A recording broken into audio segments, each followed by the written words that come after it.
എൻ്റെ പ്രിയമുള്ള സഹോദരങ്ങളോട് പറയാനുള്ളത്, മഹ്ശറാ ലോകത്തുള്ള ഭയാനകമായ രംഗം പരിശുദ്ധ ഖുർആൻ നമ്മൾക്ക് പഠിപ്പിച്ചു തരുന്നുണ്ട്. യൗമ യഫിറുൽ മർഉ മിൻ അഖീഹി വഉമ്മിഹി വഅബീഹി വസ്വാഹിബതിഹി വബനീഹി. നാളെ സ്വന്തം ഉമ്മയിൽ നിന്ന് മക്കൾ ഓടുന്ന ദിവസമാണത്. ഫീ യൗമിൻ കാന മിഖ്ദാറുഹു 50,000 സന. ഒരു ദിവസത്തിന്റെ ദൈർഘ്യം 50,000 വർഷമാണവിടെ. ഒരൊറ്റൊരു ദിവസമാണ് അല്ലാഹു ചോദ്യം ചെയ്യുന്നത്. പക്ഷേ 50,000 വർഷത്തിന്റെ ദൈർഘ്യമുണ്ടവിടെ.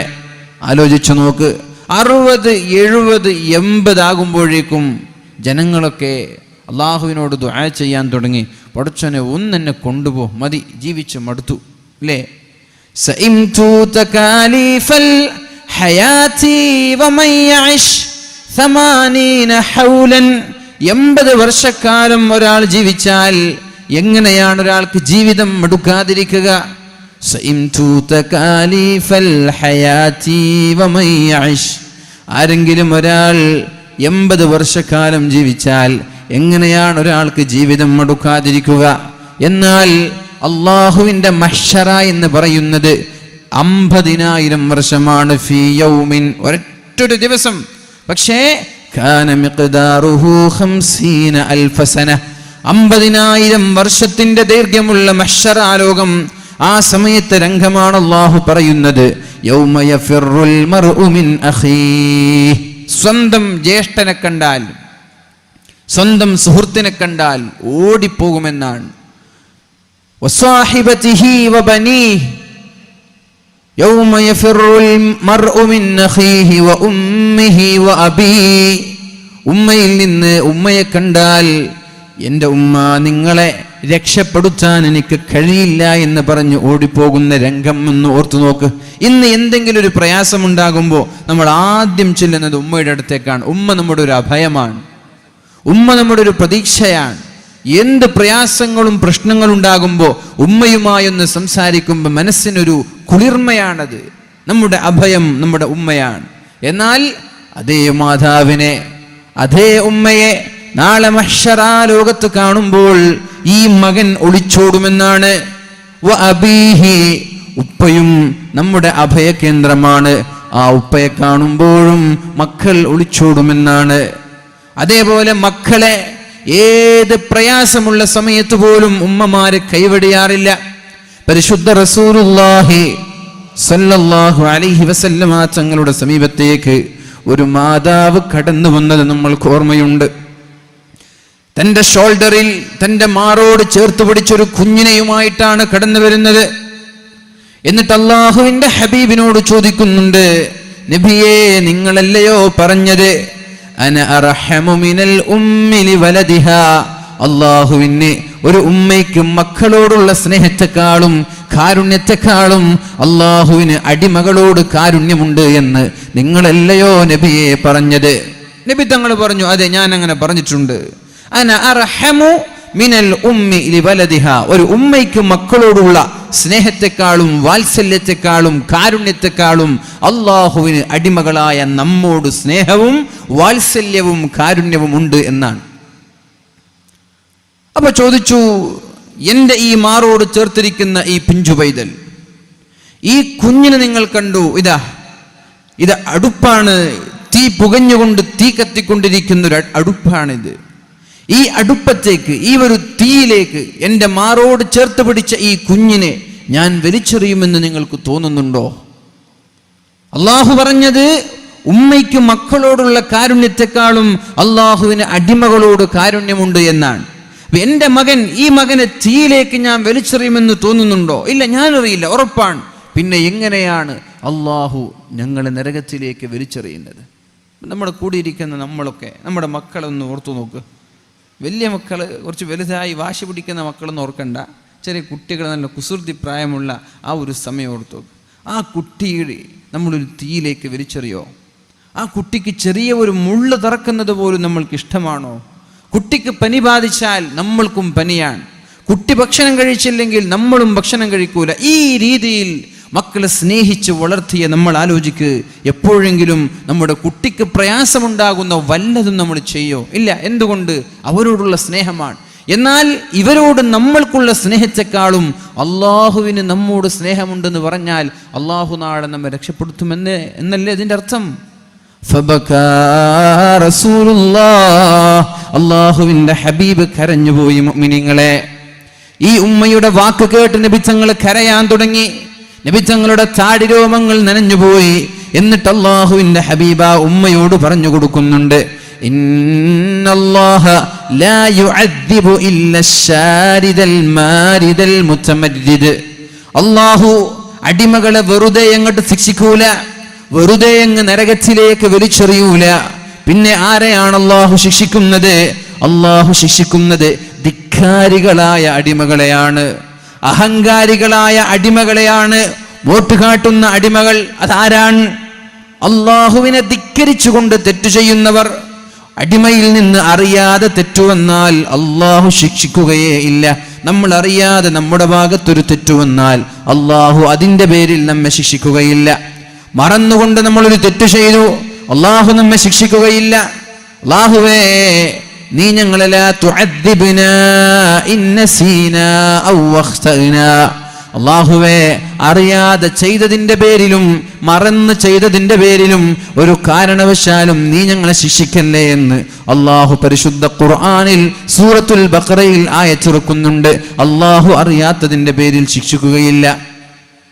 പിന്നെ ആരെ ശിക്ഷിക്കുക? അറിയാതെ ചെയ്താൽ തെറ്റാണെന്ന് ബോധമുണ്ടാകുമ്പോൾ അള്ളാഹുവിലേക്ക് ഖേദിച്ച് മടങ്ങുക. അത് അള്ളാഹുവിന് ഇഷ്ടമാണ്. ഇങ്ങനെ ഒരു റബ്ബിനെ നിങ്ങൾ തിരിച്ചറിഞ്ഞില്ലേ? എന്നെ പേടിച്ച് എന്നോടുള്ള സ്നേഹം കൊണ്ട് എന്നോട് നിങ്ങൾ മാപ്പ് ചോദിച്ചില്ലേ? മാപ്പ് ചോദിക്കുന്നവരെ അള്ളാഹുവിന് ഇഷ്ടമാണ്.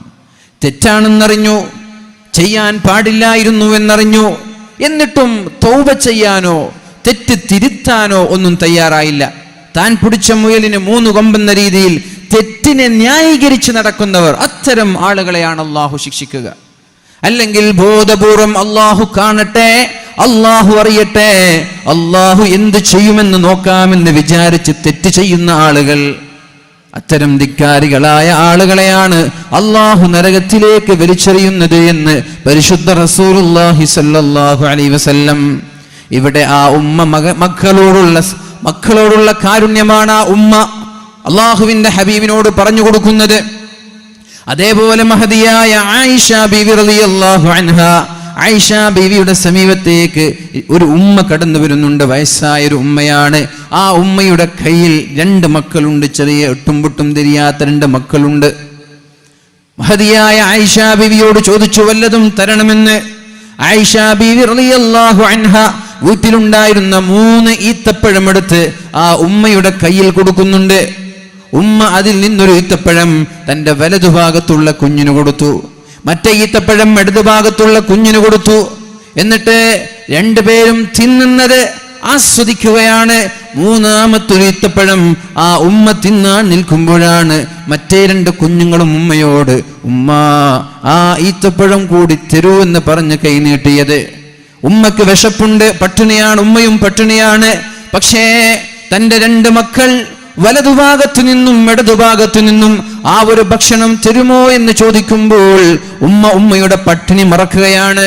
അതോടുകൂടി ആ ഈത്തപ്പഴം 2 കഷ്ണമാക്കി, ഒരു കഷ്ണം ഒരു കുഞ്ഞിനും മറ്റേ കഷ്ണം മറ്റൊരു കുഞ്ഞിനും കൊടുക്കുകയുണ്ടായി. എന്നിട്ട് ഈ ഉമ്മ പട്ടിണി കിടക്കുകയാണ്. ഇത് കണ്ടപ്പോൾ മഹദിയായ ആയിഷ ബിബി റളിയല്ലാഹു അൻഹയുടെ മനസ്സ് വേദനിക്കുകയാണ്. അള്ളാഹുവിന്റെ ഹബീബ് സല്ലല്ലാഹു അലൈഹി വസല്ലമ തങ്ങൾ കടന്നു വന്നപ്പോൾ മഹദിയായ ആയിഷ ബിബി കാര്യം പറഞ്ഞു. നബിയെ, ഇങ്ങനൊരു ഉമ്മ വന്നത്, അവർക്ക് ഈത്തപ്പഴം കൊടുത്തത്, എന്നിട്ട് ആ ഉമ്മ സ്വന്തം കഴിക്കാതെ പട്ടിണി കിടന്നുകൊണ്ട് ആ ഭക്ഷണം ആ ഈത്തപ്പഴം 2 മക്കൾക്ക് കൊടുത്തത്. നബി തങ്ങൾ പറഞ്ഞു, ഇതുപോലെയുള്ള മക്കളെ കൊണ്ട് ഏതൊക്കെ ഉമ്മമാരാണ് പരീക്ഷിക്കപ്പെടുന്നത്, ആ ഉമ്മമാർക്കെല്ലാം അള്ളാഹു സ്വർഗം നൽകുമെന്ന് മുഹമ്മദുർ റസൂലുള്ളാഹ്. മക്കളെ കൊണ്ടൊക്കെ വലിയ പരീക്ഷണം ഉണ്ടാവും. ഭക്ഷണം കൊടുക്കാൻ കഴിയില്ല, വസ്ത്രം വാങ്ങിച്ചു കൊടുക്കാൻ കഴിയില്ല, എന്നിട്ടും നമ്മൾ ത്യാഗം ചെയ്യും. ആ ത്യാഗത്തിനൊക്കെ പ്രതിഫലമുണ്ടെന്നാണ്. അള്ളാഹു നമ്മുടെ മക്കളെയൊക്കെ വളർത്തിയതിൻ്റെ പേരിൽ അള്ളാഹു നമ്മൾക്ക് സ്വർഗം നൽകി അനുഗ്രഹിക്കട്ടെ. അപ്പോൾ ഉമ്മയ്ക്ക് മക്കളോടുള്ള കാരുണ്യം ഇതാണ്. എന്നാൽ ഇതിനേക്കാളും കാരുണ്യം അള്ളാഹുവിന് നമ്മളോടുണ്ട്. നാളെ മഹ്ശറാ ലോകത്ത് യൗമ യഫിറുൽ മർഉ മിൻ അഖീഹി വ ഉമ്മിഹി വ അബീഹി വ സാഹിബതിഹി വ ബനീ. ഉമ്മയ്ക്ക് മക്കളോട് സ്നേഹമുണ്ട്, പക്ഷേ മഹ്ശറാ ലോകത്ത് ആ സ്നേഹം പ്രകടിപ്പിക്കാൻ ഉമ്മയ്ക്ക് കഴിയില്ല. മുഅ്മിനീങ്ങളെ, ഉപ്പയ്ക്ക് കഴിയില്ല, മക്കൾക്ക് കഴിയില്ല, ഭാര്യയ്ക്ക് കഴിയില്ല, ഭർത്താവിന് കഴിയില്ല. പക്ഷേ ആ സമയത്ത് നമ്മുടെ കൂടെ നിൽക്കുന്നത് ഒരേ ഒരാളാണ്. الشفاعة هب لنا في القيامة مشفقا وهلنا إن ضاع يا سيدي خير النبي. അല്ലാഹുവിന്റെ ഹബീബേ സല്ലല്ലാഹു അലൈഹി വസല്ലം, ആ സമയത്ത് താങ്കൾ ഞങ്ങളുടെ കൂടെ നിന്ന് ഞങ്ങളെ രക്ഷപ്പെടുത്തണേ എന്ന പ്രാർത്ഥനയാണ് നമ്മൾ നമ്മുടെ എല്ലാ മൗലീദിലും നമ്മൾ പാരായണം ചെയ്യുന്നത്. അല്ലാഹുവിന്റെ ഹബീബിന്റെ ശഫാഅത്ത് ലഭിക്കുന്ന മുത്തഖീങ്ങളിൽ അല്ലാഹു നമ്മെ ഉൾപ്പെടുത്തട്ടെ. അപ്പോൾ അതാണ് സൂറത്ത് തൗബയിൽ അവസാനത്തെ ആയത്ത് പറയുന്നത്. ലഖദ് ജാഅകും റസൂലും മിൻ അൻഫുസികും, നിങ്ങൾക്ക് നിങ്ങളിൽ നിന്ന് തന്നെ ഒരു പ്രവാചകനെ ഞാൻ പറഞ്ഞയച്ചു. എന്തിന്? അസീസുൻ അലൈഹി മാ അനിത്തും, നിങ്ങൾക്കൊരു പ്രയാസമുണ്ടാകുന്നത് അള്ളാഹുവിന്റെ ഹബീബിനും പ്രയാസമാണ്. നമ്മുടെ വേദന നമ്മളെക്കാളും അനുഭവിച്ചത് പരിശുദ്ധ റസൂലുള്ളാഹി സല്ലല്ലാഹു അലൈഹി വസല്ലമ തങ്ങളാണ്. എന്നാൽ ഹദീസുൻ അലൈക്കും ബിൽ മുഅ്മിനീന റഊഫുർ റഹീം, നിങ്ങളുടെ വിഷയത്തിൽ മുഅ്മിനീങ്ങളായ സത്യവിശ്വാസികളുടെ വിഷയത്തിൽ ഒരുപാട് താല്പര്യമുള്ള ആളാണ് അള്ളാഹുവിന്റെ ഹബീബ്. നമ്മുടെ നന്മയാണ് ആഗ്രഹിക്കുന്നത്, നമ്മുടെ വിജയമാണ് ആഗ്രഹിക്കുന്നത്, നമ്മോട് കാരുണ്യവും നമ്മോട് വളരെ സ്നേഹവുമുള്ളൊരു പ്രവാചകനെയാണ് നിങ്ങൾക്ക് ഞാൻ പറഞ്ഞയച്ചത് എന്ന് അള്ളാഹുവിന്റെ ഹബീബ് സല്ലല്ലാഹു അലൈഹി വസല്ലമ തങ്ങളെ കുറിച്ച് അള്ളാഹു പരിശുദ്ധ ഖുർആനിൽ പഠിപ്പിക്കുന്നുണ്ട്. ഇനി നബി തങ്ങളുടെ ഒരു പ്രാർത്ഥന, നബി തങ്ങൾ ഉമ്മത്തിന് വേണ്ടി എല്ലാ നിസ്കാരത്തിലും ഒരു ദുആ ചെയ്തിട്ടുണ്ടെന്നാണ്. എല്ലാ നിസ്കാരത്തിലും നമ്മൾ എന്തിനാണ് നബി തങ്ങൾക്ക് സ്വലാത്ത് ചൊല്ലുന്നത്? പരിശുദ്ധ റസൂലുള്ളാഹി സ്വല്ലല്ലാഹു അലൈഹി വസല്ലമ തങ്ങൾ പറഞ്ഞു, നാളെ മഹ്ശറാ ലോകത്ത് എന്നോട് ഏറ്റവും അടുത്തവൻ എനിക്ക് വേണ്ടി സ്വലാത്ത് ചൊല്ലിയവരാണ്. എന്നോട് ഏറ്റവും അടുത്തവൻ, എൻ്റെ കൂടെ ഇന്ന ഔലന്നാസി ബി യൗമൽ ഖിയാമ, ഖിയാമത്ത് നാളിൽ ഞാനുമായി ഏറ്റവും ബന്ധപ്പെട്ട് കിടക്കുന്നവൻ, എൻ്റെ ശഫാഅത്തിന് അർഹരാകുന്ന ആളുകൾ എനിക്ക് വേണ്ടി ഏറ്റവും കൂടുതൽ സ്വലാത്ത് ചൊല്ലുന്നവരാണ് എന്ന് മുഹമ്മദുർ റസൂലുള്ളാഹി സ്വല്ലല്ലാഹു അലൈഹി വസല്ലം. അപ്പം നബിത്തങ്ങൾക്ക് ഈ സ്വലാത്ത് ചൊല്ലിയത് കൊണ്ട് നബിത്തങ്ങൾക്ക് ഒന്നും കിട്ടാനില്ല, അല്ലേ? അങ്ങനെ തന്നെയല്ലേ? നമ്മൾ സ്വലാത്ത് ചൊല്ലിയത് കൊണ്ട് നബിത്തങ്ങളുടെ മഹത്വം ഇനി വർദ്ധിക്കാനുണ്ടോ? ഉണ്ടോ? നബിത്തങ്ങൾ അള്ളാഹുവിൻ്റെ ഉന്നതമായ ദറജ ഓൾറെഡി അള്ളാഹുവിൻ്റെ ഹബീബിന് കിട്ടിക്കഴിഞ്ഞു. പിന്നെ ഈ സ്വലാത്തിൻ്റെ പിന്നിലുള്ള യുക്തി എന്താണ്? നബിത്തങ്ങൾക്ക് വേണ്ടി പ്രാർത്ഥിക്കുമ്പോൾ അള്ളാഹു നമ്മെ ഇഷ്ടപ്പെടും, അള്ളാഹു നമ്മെ സ്നേഹിക്കും. നബിത്തങ്ങൾക്ക് നമ്മുടെ സ്വലാത്ത് കൊണ്ടൊന്നും കിട്ടാനില്ല. അള്ളാഹു ഇഷ്ടപ്പെട്ട ഒരാളാണ് അള്ളാഹുവിൻ്റെ ഹബീബ് സല്ലല്ലാഹു അലൈഹി വസല്ലം. അള്ളാഹു ഇഷ്ടപ്പെട്ട ഒരാളെ നമ്മൾ ആ വ്യക്തിക്ക് വേണ്ടി പ്രാർത്ഥിക്കുമ്പോൾ അള്ളാഹു നമ്മയും സ്നേഹിക്കും. അപ്പൊ അള്ളാഹുവിൻ്റെ സ്നേഹം നമ്മൾക്ക് ലഭിക്കാൻ വേണ്ടിയാണ് നബിത്തങ്ങൾ സ്വലാത്ത് വർദ്ധിപ്പിക്കാൻ പറഞ്ഞത്. നബിത്തങ്ങൾക്ക് കാര്യമുണ്ടായിട്ടല്ല, ഉമ്മത്തിന് കാര്യമുണ്ടായിട്ടാണ്. നമ്മുടെ കാര്യലാഭമാണ് ഈ സ്വലാത്ത് എന്ന് പറയുന്നത്, നമ്മുടെ കാര്യലാഭമാണ്. നബിത്തങ്ങൾ പറയാണ്, എനിക്ക് വേണ്ടി നിങ്ങൾ ഏറ്റവും കൂടുതൽ സ്വലാത്ത് ചൊല്ലിയാൽ. നബിത്തങ്ങൾ വരുന്ന സദസ്സിലേക്ക് സ്വഹാബാക്കൾ എണീറ്റ് നിൽക്കുന്ന സമയത്ത് നബിത്തങ്ങൾ അതുപോലും ഇഷ്ടപ്പെട്ടിരുന്നില്ല എന്നാണ്. നബിത്തങ്ങൾ വരുമ്പോൾ, ആലിമ്യങ്ങൾ വരുമ്പോൾ എന്ത് ചെയ്യും? നമ്മൾ എണീറ്റ് നിൽക്കും. പക്ഷെ നബിത്തങ്ങൾക്ക് അത് ഇഷ്ടമായിരുന്നില്ല എന്നാണ്. നബിത്തങ്ങൾ അതിനെ പ്രോത്സാഹിപ്പിച്ചിട്ടില്ല എന്ന് വെച്ച് സ്വഹാബാക്കൾ എണീറ്റ് നിന്നിട്ടില്ല എന്നല്ല, അവർ എണീറ്റ് നിന്നിട്ടുണ്ട്. അപ്പൊ ഇങ്ങനെ ഉമ്മത്തിനോട് ഇത്രയും മയത്തോടെ പെരുമാറിയ നബിത്തങ്ങൾ നമ്മോട് സ്വലാത്ത് ഒരുപാട് വർദ്ധിപ്പിക്കണമെന്ന് പറഞ്ഞത് നബിത്തങ്ങൾക്ക് കാര്യലാഭമുണ്ടായിട്ടല്ല, അത് നമ്മുടെ കാര്യലാഭമാണ്. എന്താണ് അതുകൊണ്ട് നമ്മൾക്ക് നേട്ടം? അള്ളാഹുവിൻ്റെ ഇഷ്ടക്കാരനായി മാറാൻ നമ്മൾക്ക് സാധിക്കും.